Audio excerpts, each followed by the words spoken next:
Hi. We continue with Pirkei, chapter 5 of Pirkei Avot, Ethics of the Fathers. If you've got a Sidur, Lev Shalem, we are on page 253. And if not, chapter 5, any version of Pirkei Avot. Chapter 5, we're up to Mishnah number 9. You may recall that originally Pirkei Avot had 5 chapters, and later a 6th was added. We'll talk about why when we get there. And chapter 5 differs from the previous 4 chapters in that the organization at the very beginning is by numbers. We started last week with 10s. This week we're going to continue with 7s and with 4s. We talked about the symbolism, the significance of those numbers: 10 fingers, human hands. The idea that 10 often refers to things that are human in nature. 7 often refers to things that are heavenly, because 3,000 years ago, from the perspective of the earth, there were 7 moving things in the sky: sun, moon, Mercury, Venus, Mars, Jupiter, and Saturn that one could see with the naked eye. So 7 moving things in the solar system seem to be connected with heaven, connected to God. So 7 often is symbolic, significant of God. And then 4, of course, will be the 4 directions of the universe: northeast, southwest, and that has its own important connections. So not only is chapter 5 starts out being organized according to numbers, but as we saw, there's no Rabbi so-and-so said. That previously everything was a statement attributed to a great rabbi. But now we're just by numbers. There are 10 of these, 7 of these, 4 of these, or 4 categories of these. So that's our other great difference. Before we dive in, I just wanted to say that today's class is dedicated to the memory of Rossi's dad, Saul Klass.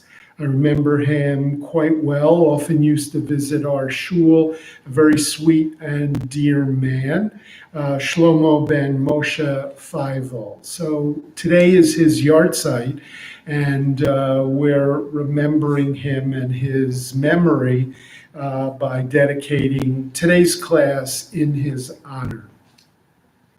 So, Pirkei, chapter 5, Mishnah number 9. We moved from 10s last week to 7s this week, and here's what we've got.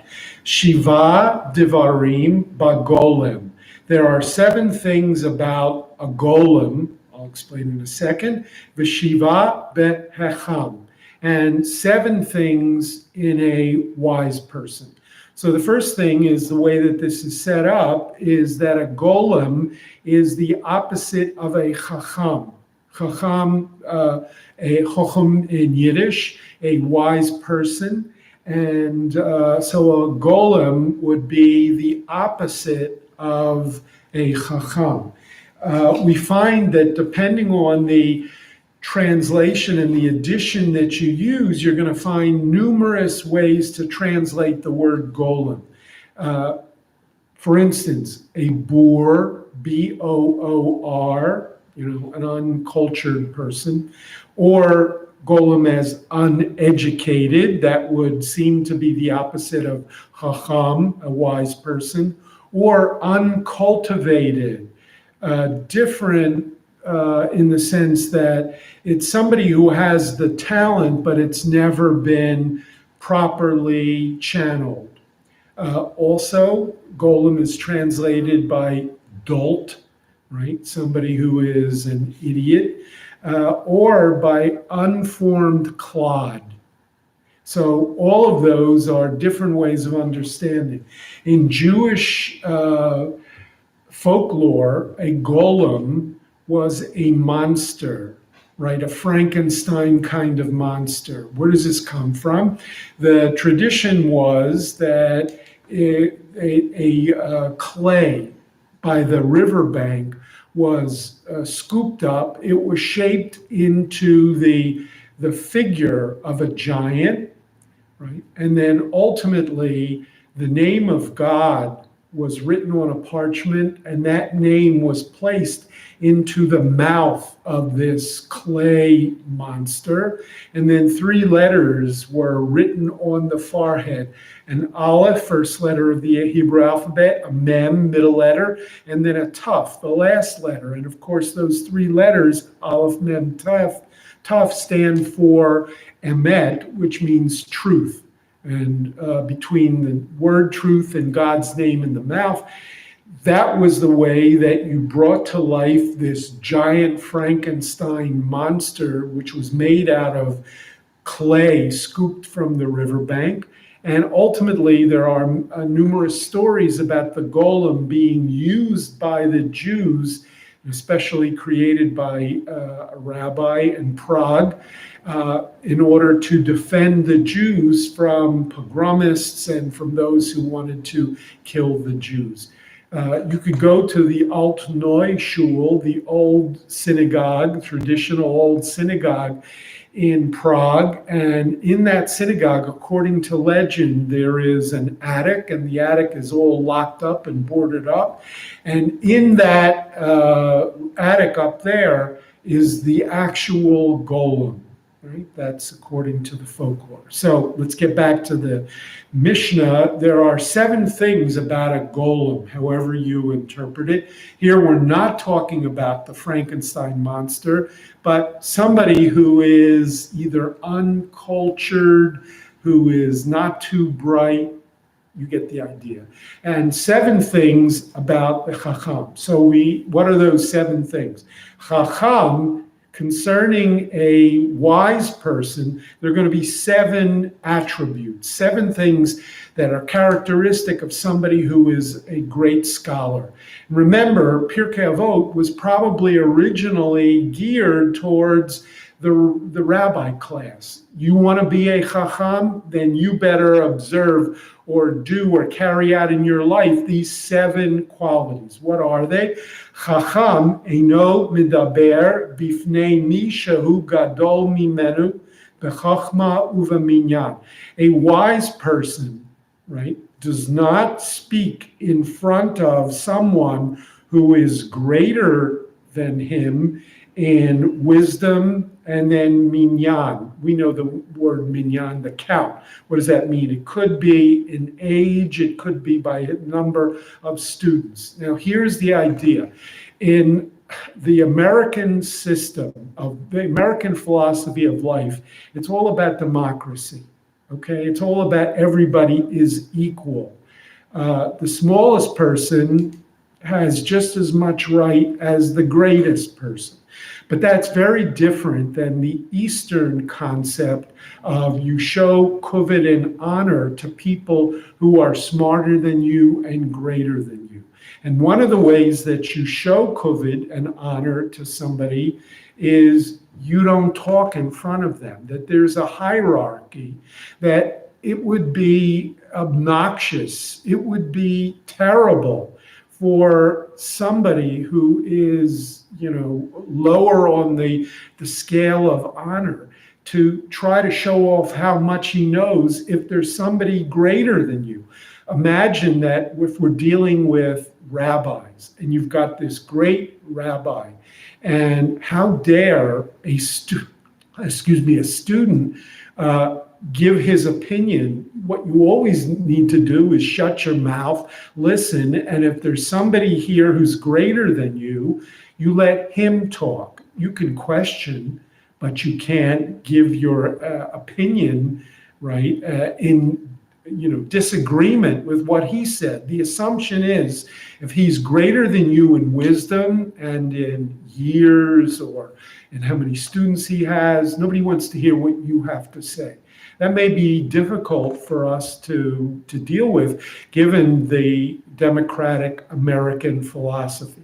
But that was the way, not only Jews, but think about the concept of Confucius and Chinese and veneration of the elders. One of the ways that you venerated your elders is you kept your mouth shut and you didn't interrupt and you didn't speak when they were around to give you the obvious wisdom or the obvious answer. So that's number one. There's somebody greater than you, keep your mouth shut. Number two, Eino nichnas letoch divrei chavero.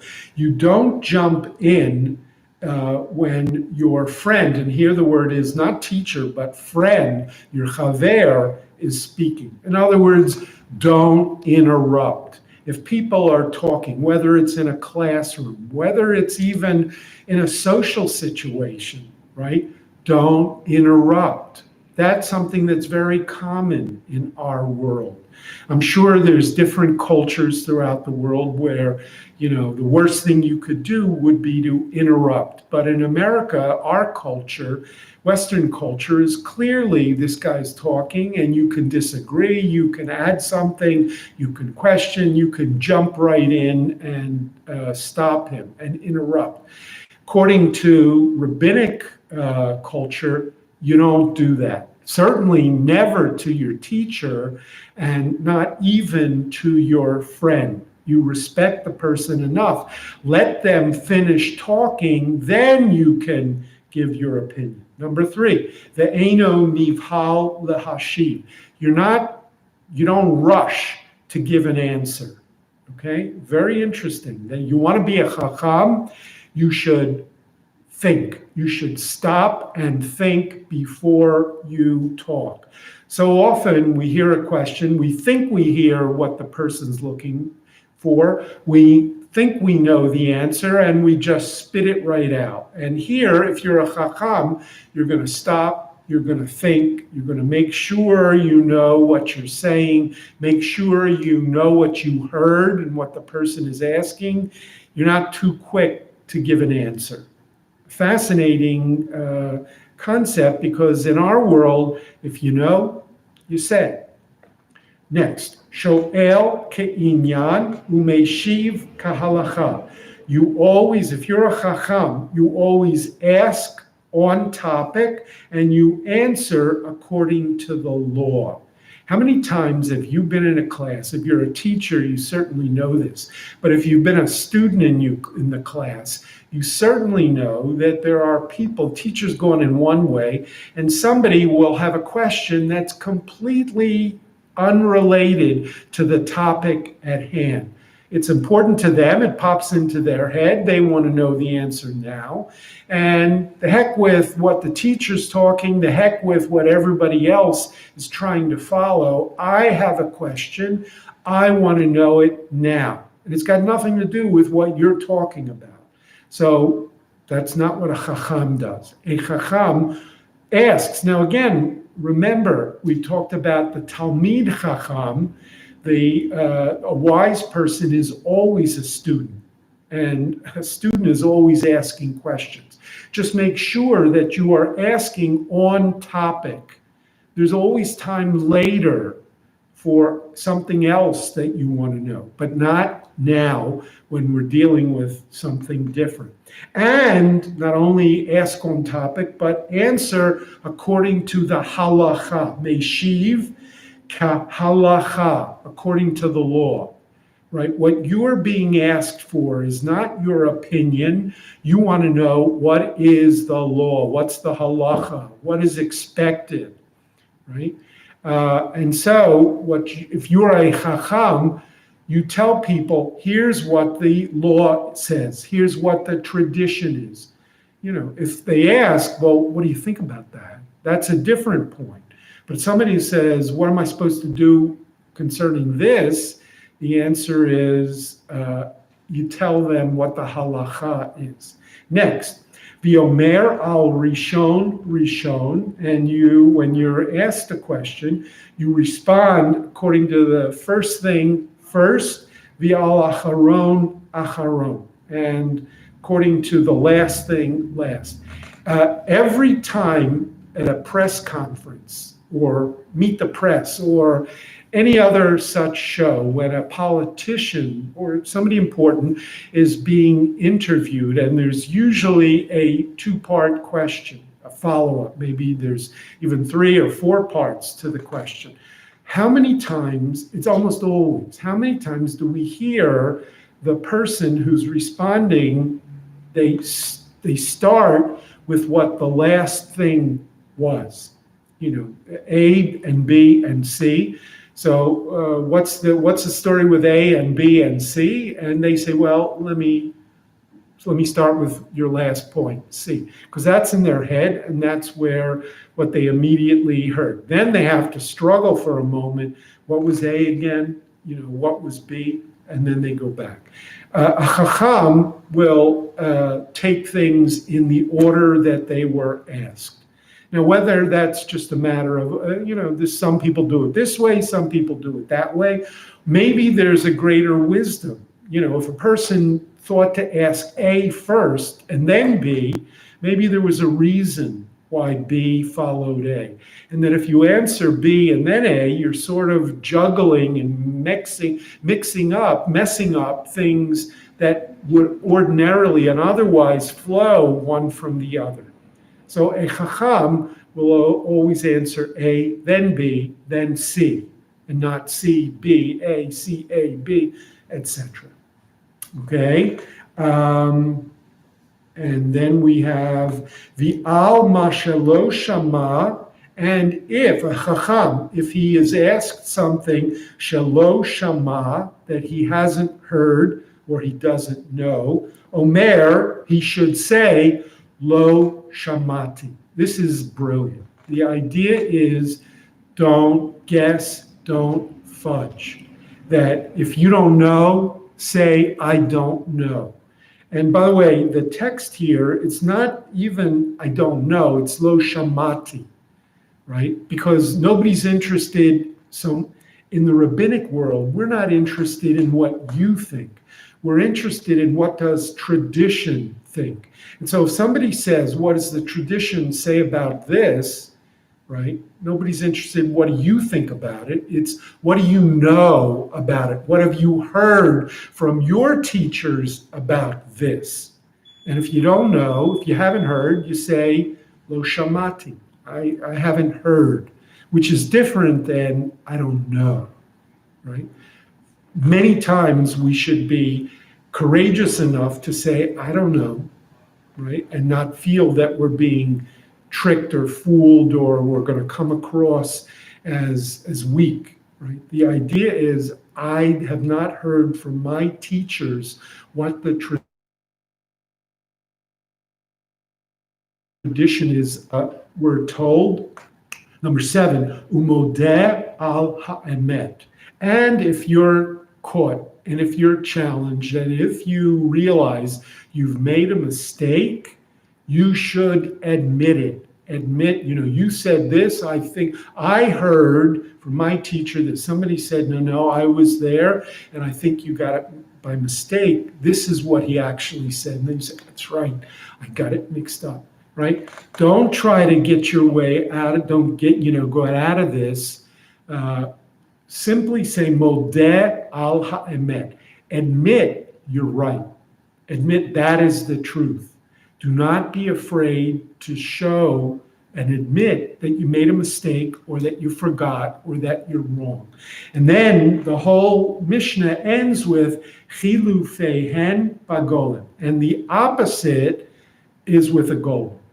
So, we started with our 7 things concerning the golem and concerning a wise person.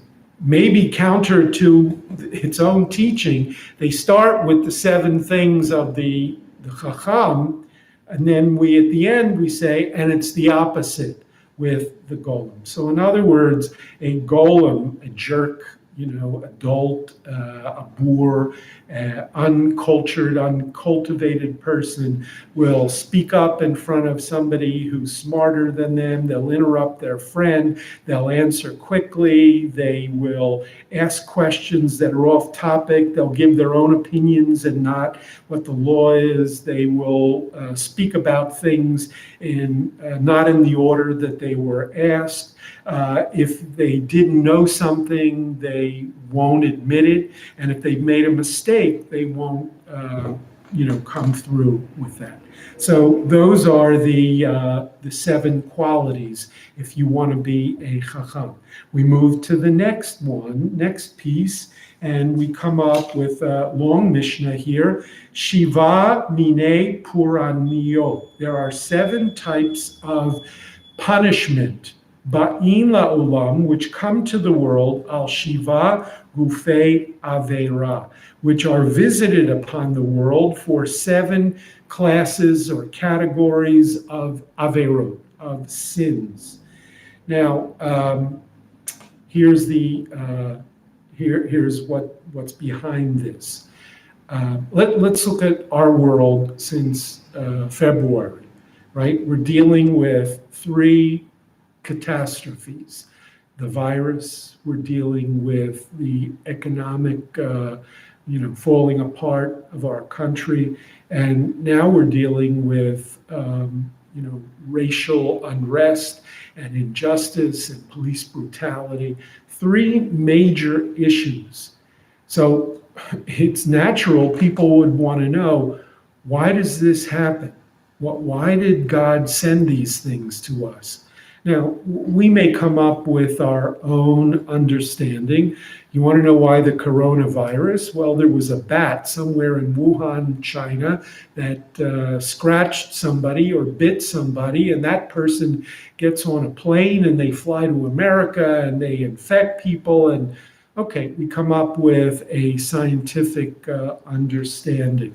Or we may say, because everybody was infected, we had to shut down the economy, stock market crashed, people couldn't pay their rent, they didn't get paychecks, etc.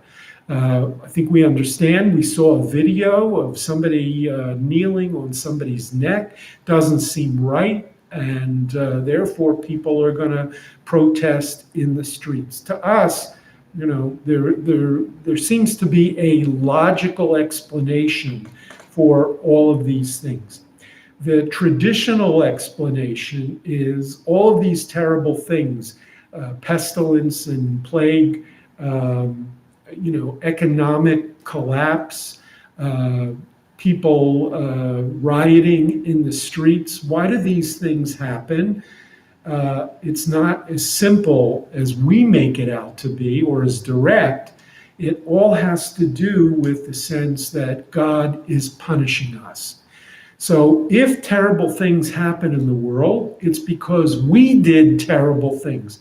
And not only that, there is a connection, a direct connection between the terrible things that we did and the way that we are punished. Punishments are midah keneged midah, that whatever, karma, that as you sow, so shall you reap. That what you do comes back and hits you in the face, right? That's why bad things happen. It's because of what we did. And we can look at the specifics, and that's what this Mishnah tries to do. Now, chances are that most of us don't buy into this theology, right? We don't believe that what happens is because of punishment from God, because of the sins that we committed, okay? Because first of all, there may be a lot of innocent people who didn't commit these sins, but the rabbis would answer, you know what? It's all about collective responsibility. Society was guilty, and therefore society is punished, even though a lot of individuals may be innocent. So let's look at what the 7 punishments are and what the sins were that created them. So we're told, miktsatan me'asrim umiktsatan einan me'asrim. Some people give tithes, some people don't. There was a tradition going back to the Torah that at the harvest time, you had to take 1/10 of your harvest, and it had to be given to either the temple or to the Kohen or to the Levite or to the poor, right? And this notion of tithing, first of all, keeping an honest account. How much did I harvest? What does 1/10 equal? And then making sure that that 1/10 went to the proper recipient. That was a critical part of biblical law. It's what kept the temple operating. And here we're told, if you have a situation where some people are tithing and some people are not, what's the punishment that will happen because of that? Ra'av shel batzoret ba. There will be a famine that will be due because of drought, that God will cause the rains to stop, and therefore there won't be a sufficient harvest. And it may rain there, but not here. So these people might have food, those people won't. Or if the rich people might be able to afford food no matter where they live, poor people won't. So if some people tithe, some people don't tithe, ultimately the punishment will be this particular kind of famine brought on by drought. Okay, and notice tithing is always done with crops that are eating. So people didn't give the food to the people who needed it. That will cause a situation. The punishment will be a famine, in which some will have, some won't. Next, number 2, miktsatan re'evin umiktsatan seveim. So now we learn that some people will be hungry and others not. Okay, so now we move on to the second one. Gamru shelo le'aser. If everybody decides, if everybody stops tithing, ra'av shel mihuma v'shel batzoret ba, then you will have, nobody gives tithes, then you'll have a situation in which there is mihuma, there is civil unrest. If there's no tithes, the punishment from God will be nobody will have food. The rich guy won't have, the people who had rain in their area, they won't have, nobody will have. And if nobody has food, there will be civil unrest, there'll be riots, there'll be looting, etc. Okay, next, third, v'shelo litol et ha'chala ra'av shel kalaya ba. So the third one is, now there was a law in the Torah that when you when you're creating a loaf of bread, you have to pull off a piece of the dough. That's called the challah. Challah is not the whole loaf that you buy at the store. Challah was the piece of dough that you pull off before you cook the challah, cook the bread, and that you donate to the priests and to the Levites. Okay, if people stop taking challah and stop giving it to the temple, then ultimately you will have, again, a ra'av, another kind of famine in which there is death for everybody. So something as simple as this mitzvah of pulling off the challah, donating it, can ultimately lead punishment from God that everybody dies. We then move on. The fourth sin is dever bala olam, the punishment of plague, of pestilence.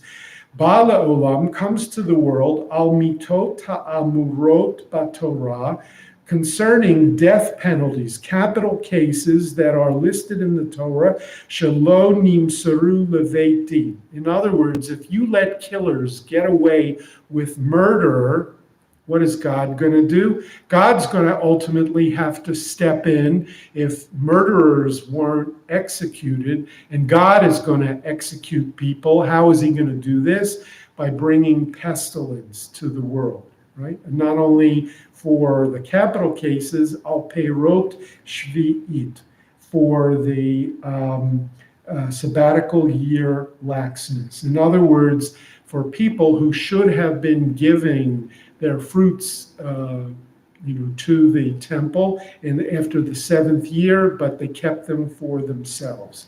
Okay, next we're told, number 5, that cherev, sword, death, violence, ba'al olam, comes al inui hadin, when there are delays or a disruption in the whole justice system, ve'al ivut hadin, ve'al hamorim b'Torah shelo ha'halacha, and if people follow laws and go against what the Torah prescribes. If, again, you don't have, if there are delays in justice, people feel that they're not getting justice, people are going to take justice into their own hands, and that's going to lead to civil war and killing and bloodshed in the street.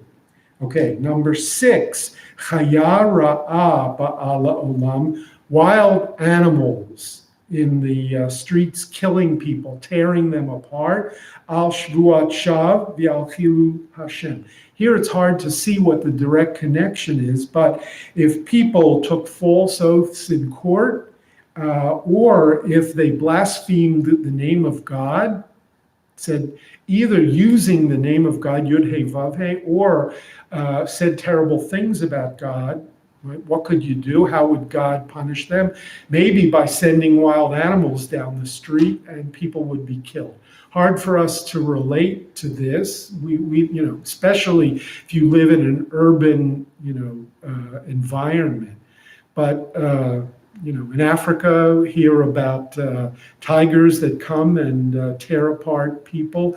India, wild elephants that stomp on people, or even in our own country, in areas, rural areas where wild animals still take their toll of people, bears killing people, etc. Right? So that was number 6. And finally, number 7 is galut ba'ala olam, exile. People keep being kicked out of their land. Al avodah zara, for 3 main sins: for idolatry, gilui arayot, sexual immorality, and shvichat damim, and violence. Often the rabbis use this trilogy of idolatry, sexual immorality, and violence when they speak about many of the sins. If you do those kind of sins, the punishment will be you will be kicked out of your land, not only for those big 3, but for al hashmatat haaretz, for not leaving the land lie fallow in the 7th year as the Torah commands. And the punishment for that one we get, you mess around with the land, you will be kicked off of your land. And of course, if you create a society in which people are not safe in their homes, and people are not following the basic laws of humanity and civilization, then they will lose their homes. Okay, we continue. We move now to the 4s. We touched on 2 Mishnayot dealing with 7. Now we come to 4. 4 is constantly a notion about the directions of the universe, directions of our planet. So 4 becomes a number. And think too about the significance of the number 4 on Passover. Okay, 4 questions. We talk about the 4 different kinds of children, 4 cups of wine. So 4, north, east, west, south, encompassing everywhere, is also a critical idea for for Judaism. So we're in Mishnah number 11, page 254, if you're following in our Siddur. So we're told that, and this follows on what we just learned, Bi arba'a parakim, at 4 times or at 4 junctures, hadever mit rabeh, that plague, pestilence is on the increase at 4 different time slots. Okay, and again, this almost speaks to us today, and the notion of when is a plague most likely to occur, right? And there are some scientists who say at different times of the year you might find this particular, that plagues are more likely. Sometimes it's summer, sometimes it's winter.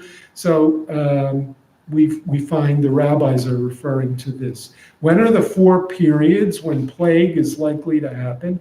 In the 4th year of a 7-year cycle, and in the 7th year of the 7-year cycle, and in the 8th year, and in the at each year at the end following Sukkot, each and every year. So now the question is, why? What's significant about those years or that time of the year? So the 4th year in the 7-year cycle, mipnei ma'aser ani sheba shlishi. Okay, so here's what you need to know. There was the concept we just spoke about of tithing. You collected your harvest, and a 10th had to be given to the Kohen, to the temple, to the Levite. And here's the way it worked. In a 7-year cycle, 1st and 2nd year, you gave this tithe to the Levites, right? And to the temple. In the 1st and 2nd year, you took this tithe and you took a pilgrimage to Jerusalem with your 1/10. You brought it and your family to Jerusalem, and there in Jerusalem, you either sold it, you gave it to the priest, but part of it is you enjoyed the fruits of your labor, literally, in Jerusalem on this pilgrimage. You took in this 7-year cycle, you went 4 times on a pilgrimage, year 1, year 2, year 4, year 5. 7-year cycle, 4 times you made a pilgrimage to Jerusalem and enjoyed the Maaser, the 10th, there in Jerusalem. What happened on the other years? In the 3rd year and in the 6th year of the 7-year cycle, ultimately, instead of going on a pilgrimage, you were supposed to give that to poor people. So what had been called the Maaser Sheni, the 2nd tithe, now becomes called the Maaser Ani, the poor people's tithe. Okay, and we're told that if you, in the 3rd year and in the 6th year, if you didn't help out the poor, you didn't give them, right? You kept it all for yourself, or maybe you made a pilgrimage in year 3 and year 6, God would punish the world and you by sending plague and pestilence upon the world. Okay, so then we're told in the, and so that was true of the 4th year, because in the 3rd year you neglected to give to the poor, so the following year you would be punished. And the same works in the 7th year, you would be punished because you didn't give to the poor in the 6th year. Then we're told, b'motzei shvi'it, mipnei perot shvi'it. The 7th year of a 7-year cycle was sort of very different. This was a year in which we let the land lie fallow, and whatever fruits were gathered, right, we were told, had to be left. The poor people were not, in that 8th year, the fruits from the 7th year, you didn't leave in the 7th year the poor people to come onto your land and take, and therefore you would be punished in the 8th year, for not having left the fruits in your land for the poor people. So poor people get in the third year, they get in the sixth year, they get in the seventh year, and you would be punished in year number 4, 6, and 8 if you didn't give to the poor. And then finally, we're told B'motzei Hechag. Chag always refers to Sukkot. Sukkot is the end of the harvest season, and by stealing matnot aniyim, the things after the harvest that were supposed to be left for the poor. Not only did they get in the fourth year and the sixth year and the seventh year, but in each and every year, the poor were allowed to come onto your land and take leket, shichecha, and peyah. Peyah is the corner of the field. The poor were allowed to come every year onto your field and to harvest the corners they were allowed to take. If you harvested the rest of your area, the rest of your farm, and you forgot some bushels as you were gathering up things, you weren't allowed to go back. You have to leave what you forgot in the field for the poor people. And similarly, when you were gathering stuff, right, and an apple or a grain of wheat falls out, you weren't allowed to stoop down and pick it up. Whatever fell out was left in the field for the poor. So you see all the ways that agriculturally the poor were taken care of by the Torah. And if you didn't do any of these things, you neglected the poor, God would punish you. How would God punish you? With dever, with plague. Okay, so now we move to Mishnah number 12. Arba midot ba'adam. There are 4 different kinds of people. Figure out, they're all today, all different kinds of personality tests. You could pay a lot of money and take a test, and they'll tell you in the Briggs, the Myers-Briggs thing, you come out as this kind of personality. Well, the rabbis are giving this to us in the next several things. Question is, which personality are you? Okay, so try to figure that out.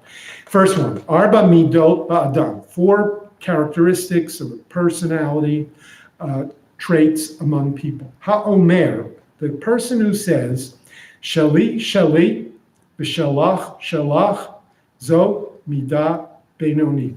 Somebody who says, what's mine is mine, and what's yours is yours, right? That's the average person.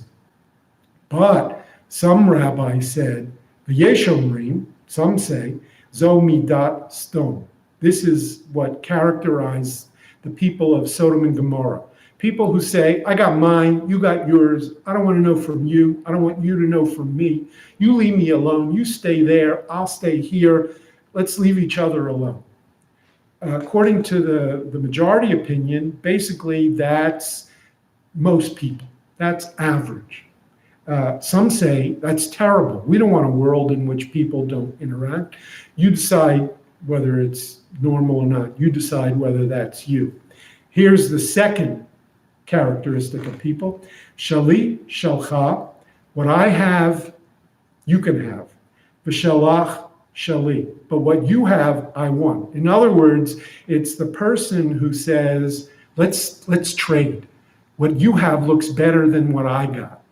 Okay? And according to the rabbis, that person is ha'aretz. Here they translate it as a peasant, okay? It's somebody who is simple, who's a fool, who not very, it's the idea of whatever you got looks better than what I got. But of course, we all know the Yiddish story, the proverb that says if people, had to put all their troubles in the middle and then go and pick somebody else's troubles, they'd always say, you know what, I'm going to keep mine.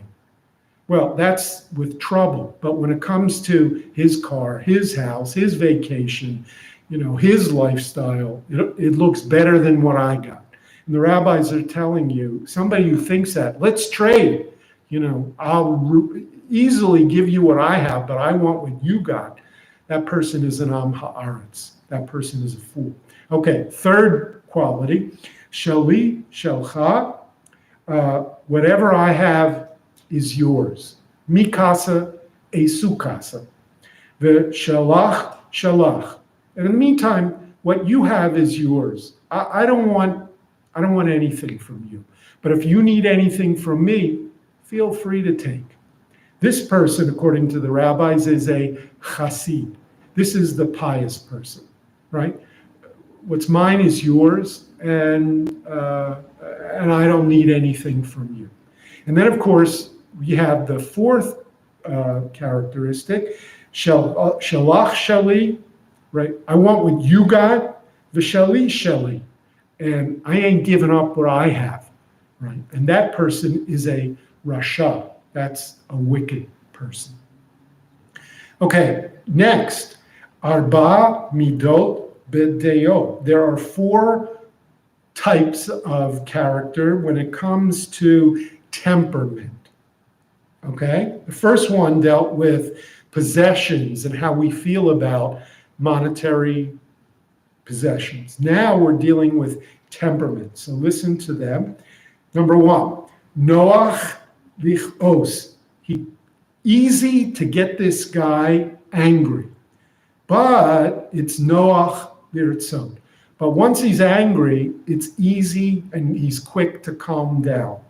So we're told, Yatsa scharo behefsedo. The fact that he is easily appeased, that's great.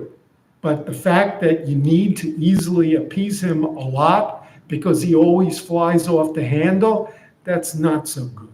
So you see the plus and the minus with this. Okay, second character, temperament, kasher lichos.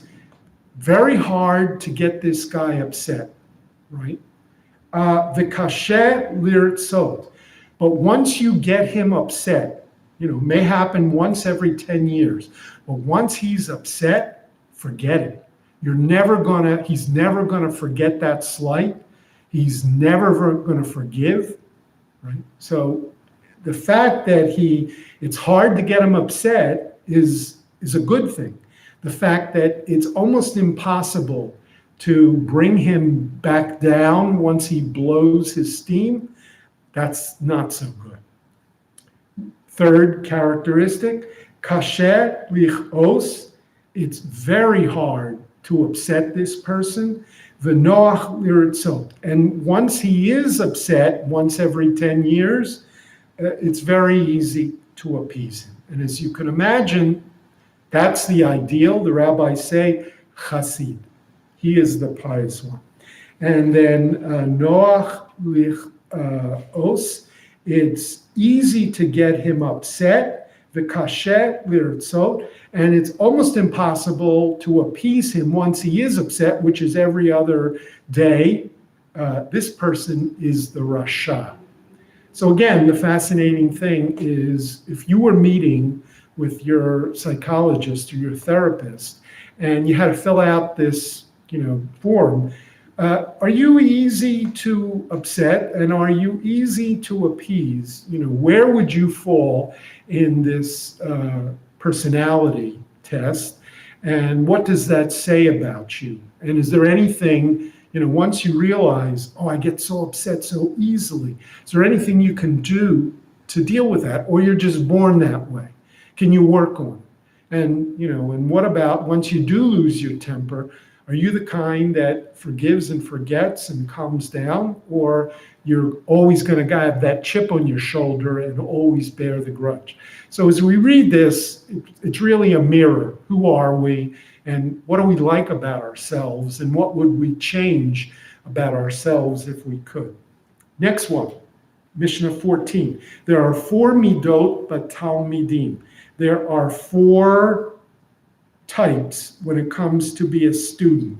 Think back to school and to college. What kind of student were you? And this is especially relevant for the rabbi class that Pirkei Avot was geared towards, but it's relevant to all of us. So, maher lishmoa umaher le'abed. You pick things up very quickly, but once you get them, you lose them just as easily. In other words, you can study for the test, you'll do real well on the test. A week after the test, you'll have no recollection of any of this. It's there, but it doesn't stick. So we're told, Yatsa Scharo, that the good thing about how quickly you pick up new material, is lost by the fact that it doesn't stay with you. You can't retain it. Number two, kasher lishma. It's very hard for you to learn, right? You sit there, you don't understand, you've got to raise questions, you go over the chapter again and again, and you feel like an idiot, you feel like a dummy. But once you get it, once you finally figure it out, kasher le'abed, it's there. It's always going to be there, right? That person, the negativity of the bad thing about how long it takes them to learn, that's sort of the fact that they can retain it is the positive. Okay, third characteristic is maher lishmoa. You pick it up real quick, the kasher le'abed, and you hardly ever lose it. This is a chacham. Right? This is the wise person. That somebody who is a great learner, great scholar, great teacher, he learns quickly and he holds on to it. And then finally, the worst is kasher lishma. It takes you so long to learn new stuff, and then once you get it, maher le'abed, it's gone. Right? Zeh chelek ra. This is, if that's the kind of learner that you are, I feel bad for you. Okay, what kind of learner were we in school? What subjects did we excel in? What subjects couldn't we do well at all? And were we good beyond the test? Was learning all about the test or not? Next Mishnah, 15. Arba midot benotnei tzedakah. 4 types of philanthropists, 4 types of people who give tzedakah. Number 1, harotzeh sheyitain, he wants everybody to give. V'lo yitnu acherim, he wants to give, right? Harotzeh sheyitain, v'lo yitnu, but he doesn't want anybody else to give. In other words, there's a need, I'm going to be the hero. I'm going to make the donation, then everybody is going to say, the reason that we're still in business, the reason that we're here is because so-and-so made a donation, him and him alone. So this is the person who is generous, but he's sort of not so generous about other people giving. So here we're told, Ino ra'a b'shel acherim.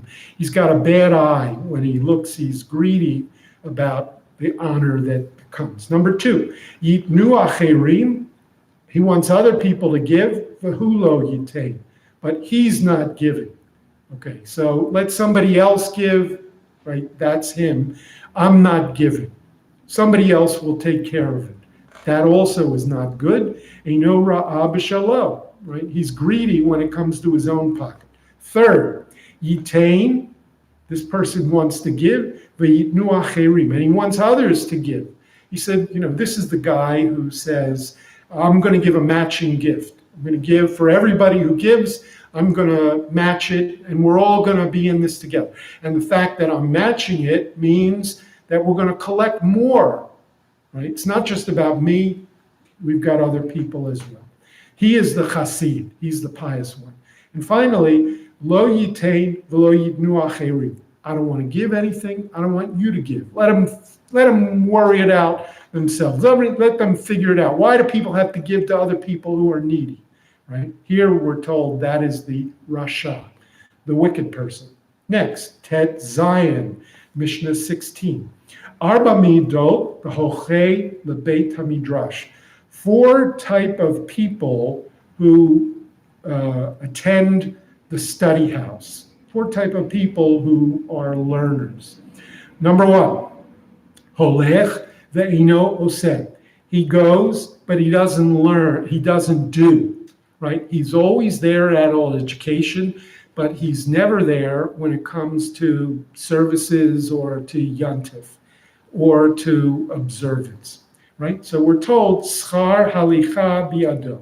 What he does have, he gets a reward for having at least shown up for study, for class. Number 2, oseh ve'eno holech. There are people who never come to class, but in their own quiet way are doing everything at home, lighting candles, making Shabbos, keeping kosher, but they're never in shul. Okay? Schar ma'aseh biado. At least he has the reward for the things that he does. Holech v'oseh, somebody who goes to class and then takes what he learns in class and does it in real life is a chassid. He's the pious one. V'lo holech, v'lo oseh, the person who doesn't go to class, doesn't do a damn thing, he is the rasha. He is the wicked. And then finally, we come to Mishnah number 17, where we end our number sequence with the last of the 4. So here we go. Arba midot biyoshvim lifnei chachamim. There are 4 types of people who come and who learn in front of the sages, in front of the rabbis. So we can imagine the rabbis are sitting back together after class with each other, and they're saying, let me tell you about some of the students that I have.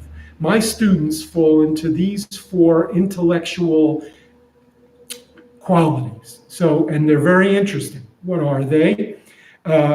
Sfog, which is a sponge. Mashpech, funnel. Mishameret, strainer. V'nafa, sifter.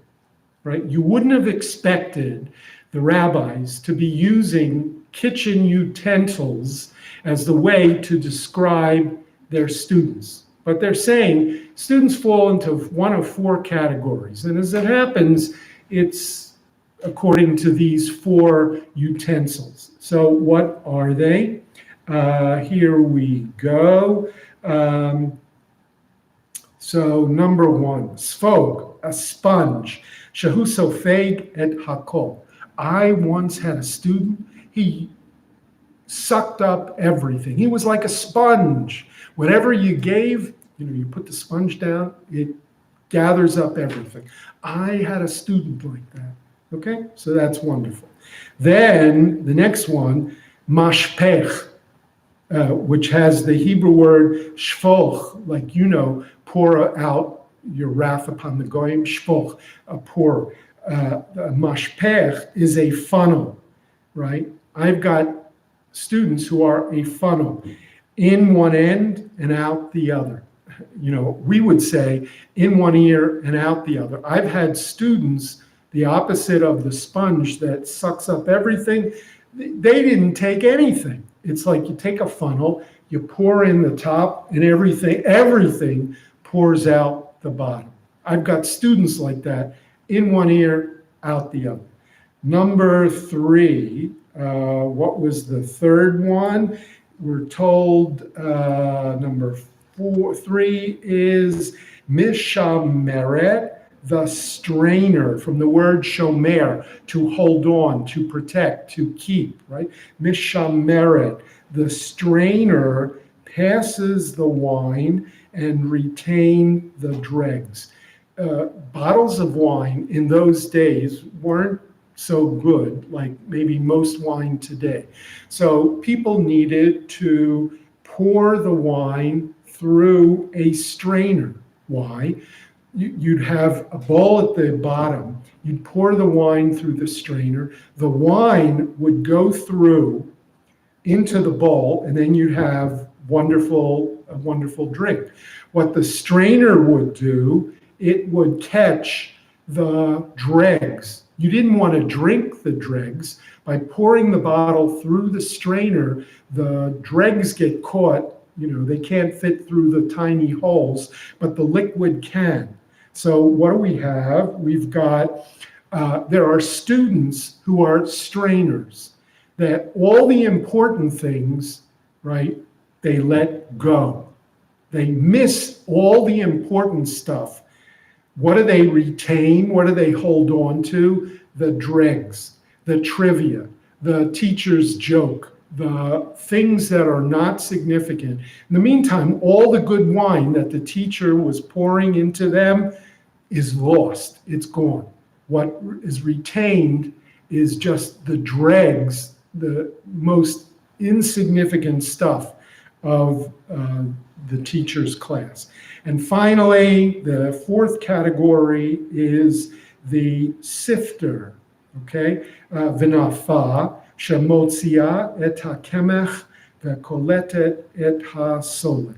So the sifter removes the chaff and retains the groats, sort of the opposite of the strainer, right? You want the groats to hold on to that, but the chaff, that one goes through. You're not interested in the chaff. That's the waste material of the grain. What you do want is the groats, the good stuff for eating. So all of these fours, to which we ask the question, who are we in all these categories? Where do we stand? And does that put a mirror up to us and tell us, you know what, maybe you need to make some changes in your life? So that's our class, and see you next time.